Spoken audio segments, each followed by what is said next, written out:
Los navenautas. Hoy, por los navenautas. Uno de esos personajes, cuya vida parece trascender los límites del mito y la realidad, es Julio César, líder, general y dictador perpetuo de Roma. Así es, amigos, pues empecemos. Amigos, buenas noches. Sean ustedes bienvenidos a una edición más del programa más divertido de la radio por streaming. Así es, les estoy hablando desde los navenautas. Julio César en el juicio de la historia, pero sobre todo en el juicio que le haremos aquí, los rigurosos navenautas. Oye, Lalo, pues fíjate que es un personaje sumamente interesante de estos de la historia que nos han traído hasta ahora consecuencias, cosas, porque si bien sabemos, por ejemplo, pocas veces, bueno, bien sabemos que el derecho romano hoy se aplica en la mayoría de los países. Hay una cantidad de cosas que nos dejó esa civilización y que llegan hasta ahora, y una de ellas es la historia espectacular de este personaje súper extraño, que se le conoce, entre otras cosas, por sus amoríos con Cleopatra. Él es el que la hace posible como reina, y por otras partes de su historia. Pero fíjate, Lalo, que hoy descubrí estudiando, porque por supuesto, sí preparamos el programa, fíjate que era abogado, Lalo, como tú. Claro. Era muy bueno. Pero tuvo un periodo en su infancia en el que fue muy pobre, o sea, está muy revuelta la cosa, porque su familia se ve del lado equivocado de uno de los poderosos que hace una guerra y los quiere matar. Entonces él tiene que escapar, se convierte en soldado y un montón de cosas, pero luego, como la familia de su esposa eran amigos de ese señor, pues lo perdonan y regresa. Entonces, esa parte de su infancia, de sus 15 años, sus biógrafos empiezan a escribir solamente después de sus 15 años. Entonces, no se sabe muy bien qué onda con él. ¿Cómo es posible que una persona común y corriente llegue a ser dictadurus maximus Romanus? Te voy a decir, mira, antes que nada quisiera decir unas llamadas que tenemos aquí, Huichingas, como siempre no me gusta dejarla. Sí. Mira, tenemos Celia Delgadillo, saludos desde Tláhuac. Celia, muchísimas gracias por tu mensaje y por escucharnos, saludos. Cristina Perucci, mis hermosos, les mando un saludo. Hola, Cristina, saludos hasta tu bella Argentina. Tomás Prat dice, su ascenso al poder marca la transición entre la República y el Imperio Romano, y aunque nunca se proclamó emperador, puso las bases del poder casi absoluto del que dispondrían estos. Así es, Tomás, ahorita lo platicaremos. Esther Palacios dice, ¿por qué tenía el grado de Césares? Ahorita te voy a platicar, Esther, y con él empieza. Con él empiezan los Césares, y te voy a decir, y aquí hay mucha gente que dice, es que el César es el rey. No, el César era como el delfín, digamos que era el sucesor, el que iba a ser el nuevo emperador, eso es, y realmente no era el título más prestigiado, era el de Augusto. El ser Augusto era ya, eras el amo, Dios, dueño y señor. Oye, pero antes, Huicho, me gustaría platicar sobre lo que comentaste ahorita. Él sí viene de una familia acomodada. Te voy a decir dos, y esto es una parte, voy a hacerlo muy rápido.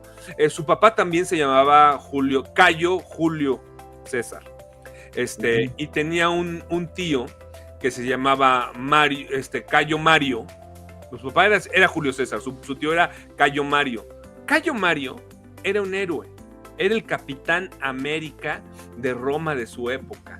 Él había dominado en África a todas las tribus que se les habían rebelado, en el norte a los teutones, fíjate que eran dificilísimos, hizo unas estrategias maravillosas, fue 6 veces cónsul de Roma.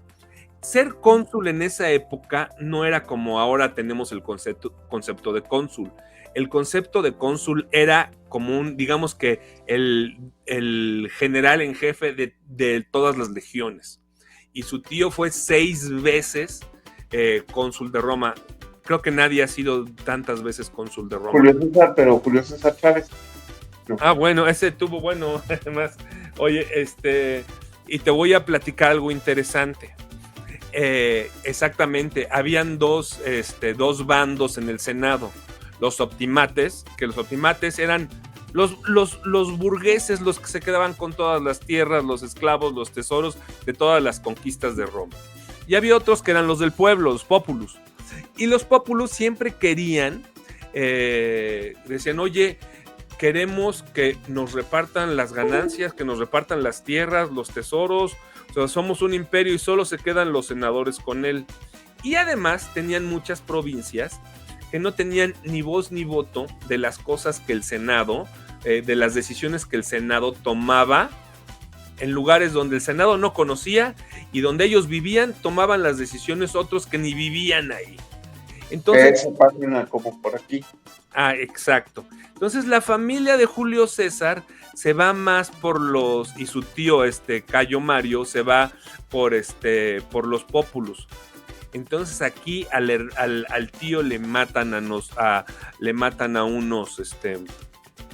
sus generales, a la gente con la que estaba aliada, y entonces la familia de Julio César sí queda un poco desvalida, pero él viene de una familia noble, una familia bastante rica, que eran los Julia, eran familia de los Julia.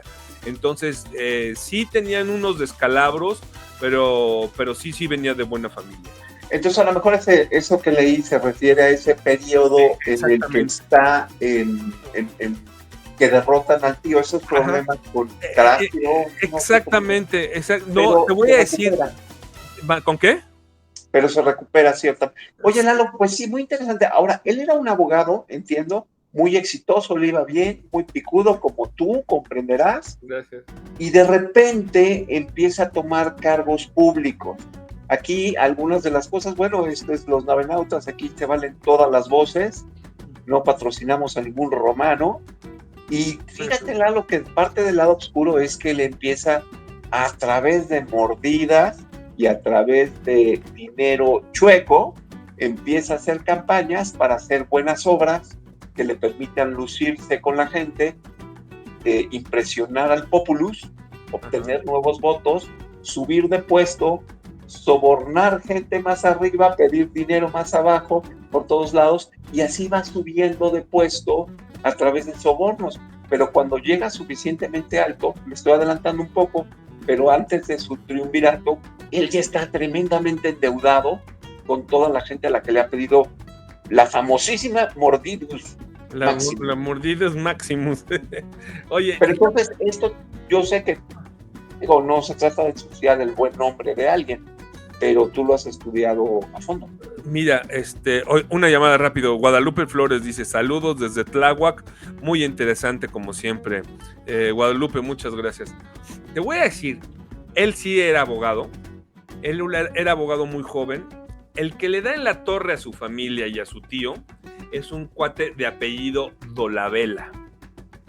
El tío le dice, cuando él era muy joven, le dice, yo te voy a decir que tienes que manejarte con rectitud, ser siempre fuerte, etcétera, etcétera. Y te voy a dar un consejo. Nunca te enfrentes a Dolabella, que era un senador, que había sido gobernador en Macedonia. Y te voy a decir, llega un momento donde tiene la oportunidad de enfrentarse a Dolabella. ¿Por qué te digo esto? Porque es muy importante en el despegue de la carrera de Julio César. Resulta ser que Dolabella, corruptísimo, lo acusan de dos cosas. ¿Divela? No, Dolabella, no, Dolabella. No, a Dolabella lo acusan de dos cosas. Que en Macedonia subió impuestos para arreglar los caminos y no arregló nada. Y era una provincia romana. Entonces, bueno. Era la primera la primera generación o la cuarta. Sí. Entonces, llega y no hace nada. Pero algo súper importante, dentro de ese juicio, él pelea por los derechos de la mujer. Porque Dolabella, siendo gobernador de Macedonia y administrador, viola a una mujer. Entonces, a partir de ahí, él es de los precursores de marcar como un delito el abusar de una mujer. Entonces ella era de una chava, de una familia, una mujer de familia. Dolabella se pelea con su familia, sabe que no están sus papás, entra y abusa de ella, ayudado de sus soldados, de 2 centuriones. Entonces, lo muy padre de aquí es que él empieza a ese juicio sabiendo que lo va a perder. Pero aquí hay una historia maravillosa, maravillosa. 2 puntos, y voy a ser rápido para darte la palabra, Ucho. Se enfrenta primero, cuando él va a ser el fiscal, llega alguien y le dice, no, a Dolabella hay que darle en toda su mandarina. ¿Y sabes qué, Julio César? Yo voy a ser el que lo va a acusar. ¿Y quién crees con el que se enfrenta? Con el famosísimo Cicerón. El gran Cicerón, que venía de ser un mejor abogado y mejor orador. Y entonces los otros, el Senado que calificaba quién iba a ser el fiscal, dice, no, que sea Julio César, porque es más chavo y está más verdecito. Oye, sí. No, pregúntame. No, pues nada, yo iba a decir que está muy chistoso porque parece Colonia del Centro, das media vuelta y te encuentras con uno, ¿no? Exacto. Con Cicerón y con Cayo. Sí. O de Polanco. Y con eso. Oye, entonces él se enfrenta y como el Senado y todos los jueces estaban comprados por Dolabella, que era muy poderoso y era muy rico, de los hombres más ricos del imperio en ese entonces, pierde el juicio y cuando sale, Dolabella le dice, te voy a matar con mis propias manos. Pero ¿qué crees? La muchacha que había violado, también va ella con otros macedonios, dice, por si no lo declaran culpable, también vamos a hacerle la vida difícil o a matarlo. Va Julio César a haber perdido el juicio y empieza a caer un aguacero terrible, pero un aguacero como dicen que pocas veces se había visto en Roma. Se empiezan a pelear y Dolabella quiere matar a Julio César, pero no se da cuenta que la chava que él había violado llega con un cuchillo y se lo clava en el vientre. Él herido del vientre, pero se cree que no estaba herido de muerte. La arranca, la golpea, la tira y va a atacar a Julio César. Pero como estaban a la orilla del río, no se sabe por qué o cómo, sale una gran ola del río y se traga a Dolabella y nadie lo vuelve a ver nunca. Entonces, mucha gente qué cosas, fue como divino. Llenas de cuántos personajes hemos visto en el programa que alguna cosa fortuita de repente les permite continuar su historia, ¿no? Muchos de ellos. Oye, Lalo, bueno, vamos a adelantarnos un poco porque hay mucho que platicar de Julio César y yo sé que es un tema que a ti te gusta mucho y de cual sabes mucho, pero platícanos, porque fíjate que después Julio César tiene una de sus aventuras más interesantes, de las que pocas personas pueden llegar. Él, en sus trabajos que tuvo, administraba algunas de las provincias más lejanas. Por ejemplo, lo que hoy es la moderna Francia, que en ese tiempo se llamaba Galia. Ahora, en todos estos viajes que él hacía por las diferentes provincias, ¿qué crees? Que me lo secuestran unos piratas malvados del Mediterráneo, lo tienen con ellos un tiempo y se les ocurre pedir 30 monedas por el buen hombre. Pero como algo tenía de personaje, él dice, ¿qué? ¿Vas a pedir centavos ni que fuera un plato de lentejas? Debes pedir por mí 50 monedas. Y entonces lo convence a los piratas, a los que también les cantaba y escribía poesías, de las que a veces les gustaba o no les gustaba a los piratas, piden el rescate, lo pagan, pero él les dice, pero desafortunadamente en la posición en la que yo estoy, voy a tener que perseguirlos, encontrarlos y matarlos. Y así es como Julio César se logra librar de los piratas con los que no había hecho una amistad, y después se los encuentra, los busca y los mata.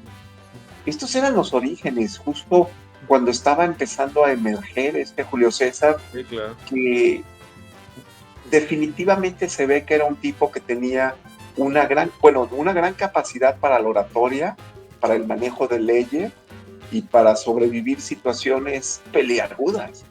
Sí, es padrísimo. Oye, Gucho, tengo 2 llamadas. Cindia Leginska dice, hola, Julio César es uno de mis personajes favoritos, gran admirador de Alejandro Magno. Gracias, Cindia. Bueno, él se habla en los libros que más de 2 veces fue a la no recuerdo cómo se llama la ciudad, donde era ya nada más eran eran puras ruinas, la ciudad donde había nacido Alejandro Magno, fue varias veces ahí. Y otra de Norma Ruiz, dice, los cómics de Asterix el Galo, su enemigo es Julio César.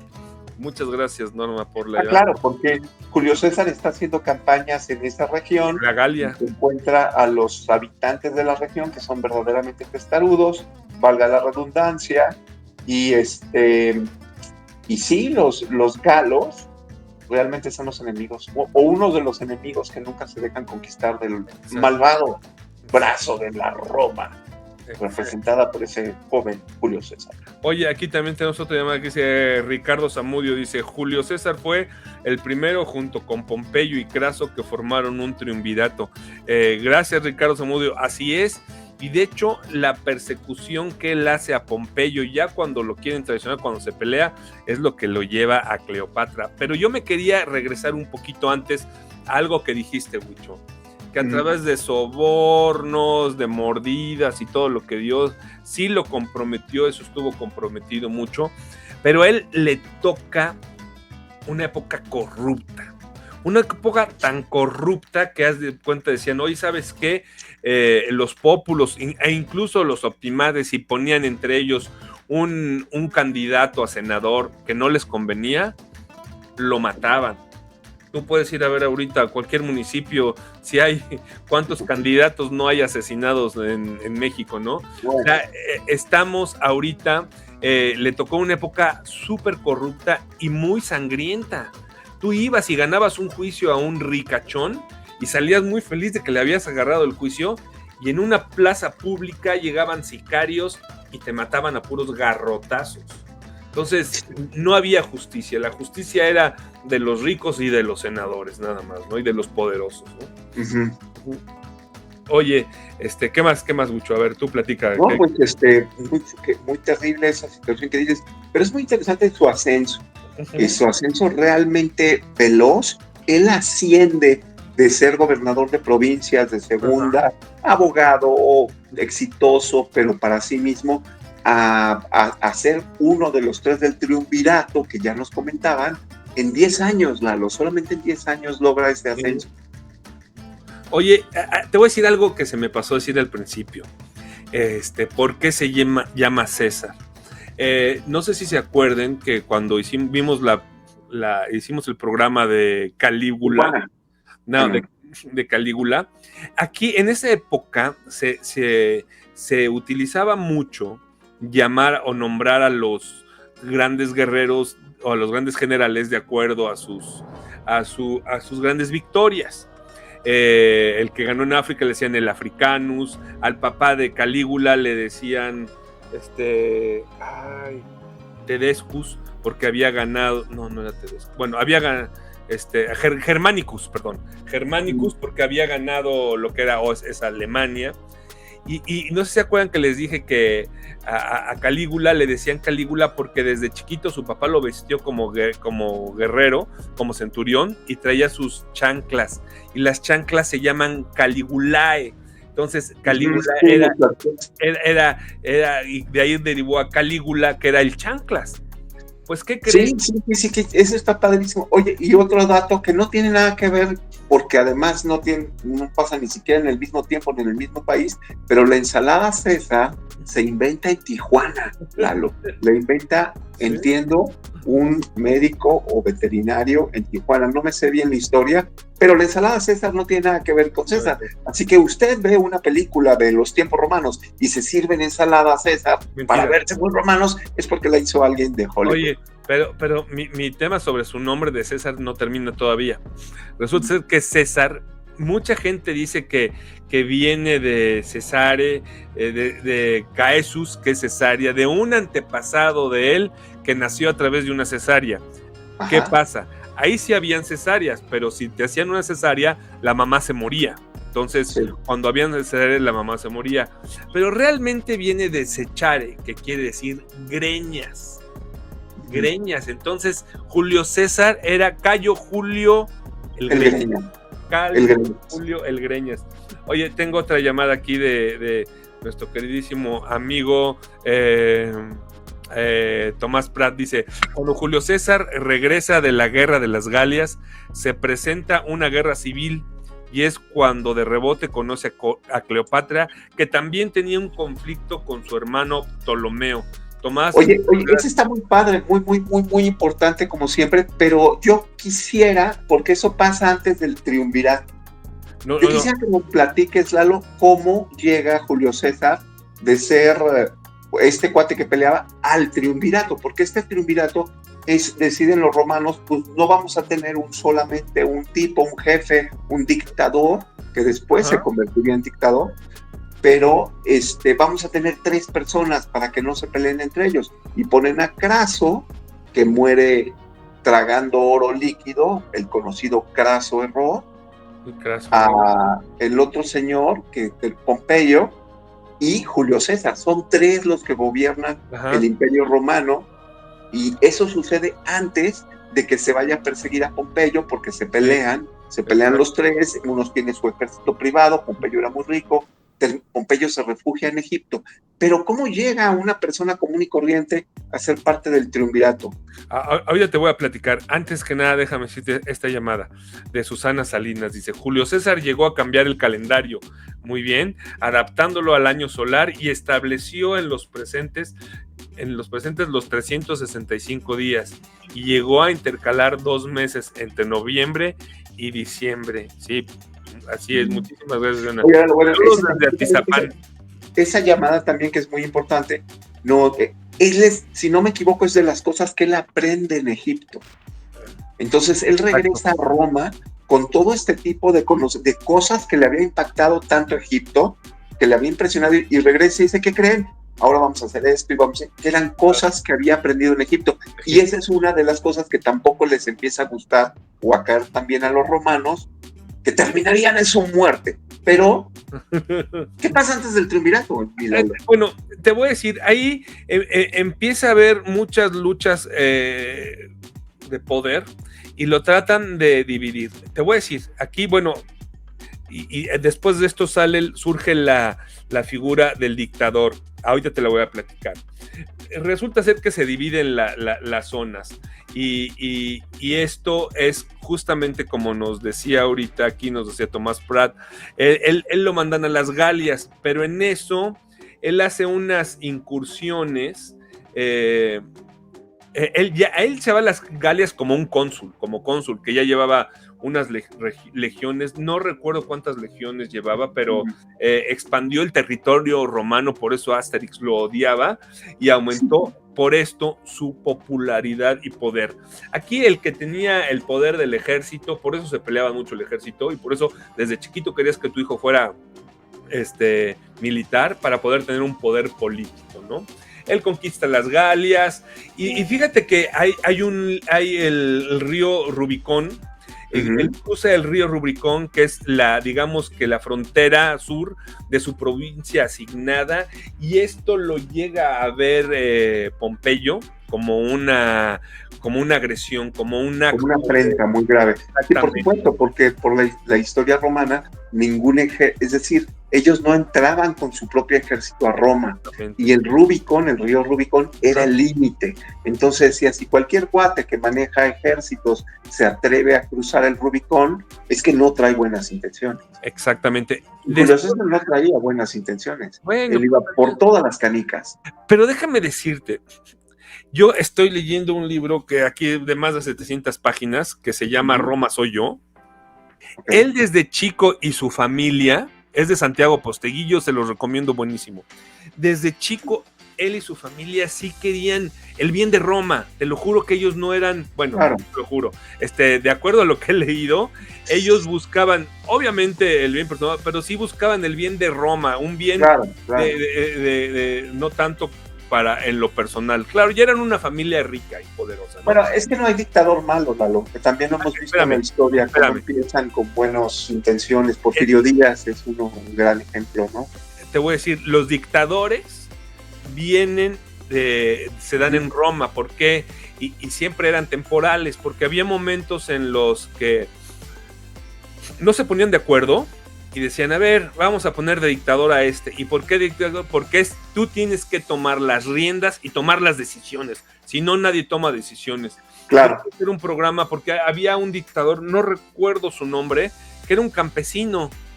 Y 2 veces se lo traían y era de los mejores dictadores que ha habido, porque decía, a ver, ¿qué hay que hacer esto? Pues lo hacemos, tun. Entonces fue un muy buen campesino. Pero después de que ya le gana a Pompeyo, ya lo nombran como un dictador perpetuo, ¿no?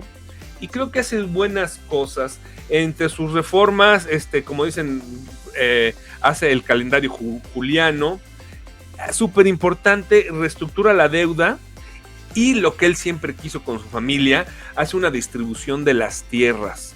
Oye, bueno, esta distribución de las tierras creo que es un punto muy importante porque los gobernantes romanos antes de él habían cometido un crimen en contra del propio ejército de los romanos y era que no les pagaban estas promesas de tierra que tenían por su servicio. Entonces, un soldado podía trabajar 10, 20 años, que era el tiempo de los contratos que tenían, y cuando terminaba se supone que iba a tener algo de tierra o algo donde morirse. Bueno, no se los pagaban. Entonces, Julio César es una de las cosas que hace, reinstituye o hace que se cumpla ese pago de tierra a los ejércitos romanos. Y esta es alguna de sus claves en las que empieza a ganar popularidad entre el ejército. Exactamente. Oye, aquí tengo otra llamada. Gloria Preciado dice, muy buen programa. Gloria, muchísimas gracias. Pues a mí me gustaría, híjole, mira, qué rápido se va. Oye, Lalo, para ver, espérame. Entonces Julio César, porque esto es muy importante, Julio César ya forma parte del triunvirato, uno de ellos se muere, de los 3 se muere, Craso, el otro se pelea con Julio César, sale huyendo a Egipto, y eso, como nos comentaba un poco Tomás Prat, nos llevaba para allá, es cuando Julio César empieza a perseguir a Pompeyo, esta persecución lo lleva a Egipto. En Egipto, Pompeyo se refugia con el faraón reinante, un chavito que se llamaba Ptolomeo, algún número. Este Ptolomeo era descendiente de Ptolomeo, el mejor amigo de Alejandro Magno, que se acuerdan que Alejandro Magno sienta cabeza y se vuelve el mismo faraón de Egipto, igual Ptolomeo, y Ptolomeo empieza a tener hijas, entre las que hay por lo menos 3 Cleopatras. Este niño recibe a Pompeyo, que se está peleando con Julio César, y dice, caray, pues me cae bien Julio César, se me hace que le voy a cortar la cabeza a Pompeyo, para que cuando venga Julio César, pues no seamos amigos y diga, gracias por hacerme un favor. Pero no cuenta con que esto no le cae nada bien a Julio César, porque Julio César es un romano que quiere instituir una gran Roma. Y entonces llega a esta provincia romana llamada Egipto y se encuentra que este cuate seguramente no lo mandó a hacer él porque era un niño, seguramente uno de los asesores, pues le cortaron la cabeza a Pompeyo y él decía, pues yo quería encarcelarlo o yo matarlo, no que lo hicieran ustedes porque esto es entre romanos. Claro. Entonces, pues conoce a Cleopatra, que es la hermana de ese faraón. Se llevan bien, se dan sus besitos, todo va muy bien porque Cleopatra tiene méritos por sí misma, hicimos un programa de ella solamente, y Cleopatra se vuelve faraona, ¿verdad? Sí. Y ahí es donde empieza todo este periodo donde Julio César está en Egipto, después regresa, lleva mucho Egipto a Roma, y bueno, esa es una parte de la historia que no quería dejarse contar, Milán. No, eso la tenemos que contar a fuerza. Mira, 2 cosas. En ese entonces había una relación comercial entre... Ay, perdón, se vaya a reiniciar mi compu, espérame. No. Egipto era el granero del mundo antiguo. Una relación comercial muy importante. Por eso va ahí Pompeyo. Y como bien dijiste, acababa de morir el papá de Cleopatra y se le estaban peleando entre Ptolomeo, la hermana de Cleopatra, y Cleopatra. La hermana y Ptolomeo hacen una alianza y, como dices, le cae muy mal esto a Julio César y ella quería ver a Julio César y Julio César, ella teme que la vayan a matar cuando llega allá, entonces la llevan enrollada en una alfombra. Entonces, cuando llega enrollada en una alfombra, pero ya sabes, se peinó, se pintó y se perfumó. Entonces dicen que la entrada de la alfombra, ahora sí que por la alfombra enrollada, capturó la atención y admiración de Julio César. Oye, pues sí, bueno, además Cleopatra, platicamos, hablaba 9 o 11 idiomas, ¿no? Sí. Griega, de ascendencia, pues Macedonia, no era egipcia, ni era negra, como nos dice Netflix. Bueno, equivocadamente. Pero bueno, oye, ese es Cleopatra, súper personaje. Entonces Julio César regresa después de Egipto a Roma, y ahí ¿qué pasa, Lalo? ¿Cómo es que se empiezan a salir las cosas de control? Mira, ahí Julio César, bueno, pues ya se hace unas alianzas políticas y personales con Cleopatra. Tiene un hijo que se llama Cesarión, y entra a Roma, pero ella entra a Roma en un desfile espectacular. Ella se presenta, llega y entra como pues, con un desfile con grandes lujos, con grandes carruajes que no se habían visto en Roma. Entonces empieza la gente a decir, oye, pues esta qué se cree, o qué viene, o qué trae, ¿no? Entonces, pues ahí entra, y es donde yo creo que ahí empieza el declive de Julio César. Ya venía atrás de él, y su mano derecha era Marco Antonio, ¿no? Era Marco Antonio, y bueno, y pues aquí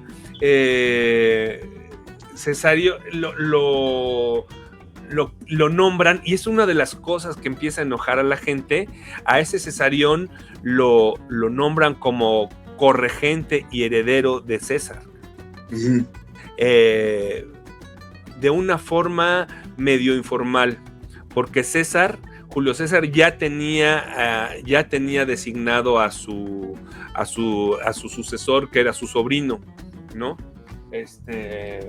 Pero tú también querías platicar algo de esto, ¿no, Huicho? No, hay nada más que realmente también hay una parte en la que Julio César está agarrando mucha fuerza, y los senadores en Roma no son precisamente los cuates menos corruptos, era un mundo muy corrupto, donde el poder protege al poder, el dinero protege al dinero, se logran cosas con moneda, y entonces este Julio César realmente es una bestia distinta, tiene ideas diferentes, tiene una enorme capacidad de comunicación, es sumamente carismático, y también trae estas cosas un poquito no tan romanas. Entonces empieza a generar un montón de sensaciones de envidia y de miedo, porque además, después de ser el triunvirato, se vuelve dictador y empieza a verse como este gobernante supremo, este gobernante que quiere dejar atrás la república, la idea de la república romana.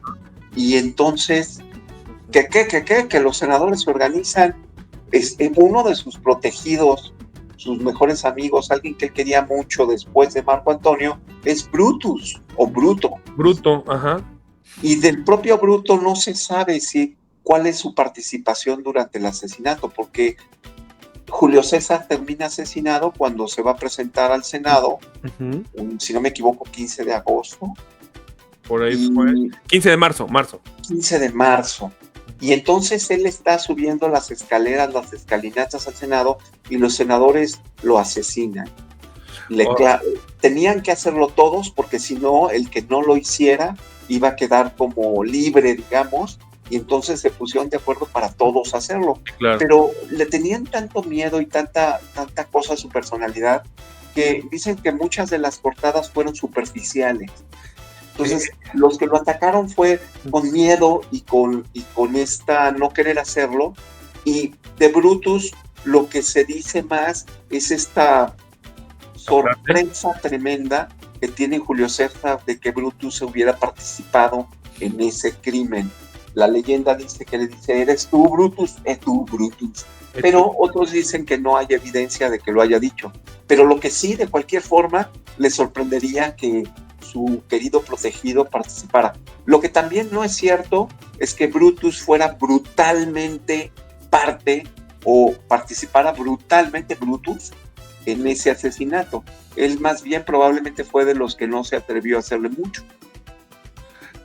Oye, sí, justamente sí. Huicho, déjame decir 2 llamadas, ¿no? Ajá. Que tengo aquí. Tengo una de... Dice, hola navenauta, se dice que era guapo y atlético. Hasta un rey se enamoró de él. Saludos, Laura Alicia. Mira qué interesante. Dice, Tomás Prat dice, hay 2 creencias, que Bruto era hijo de un amante de Julio César o que también era hijo ilegítimo de él. Sí, también, se cree que también era era un hijo de él.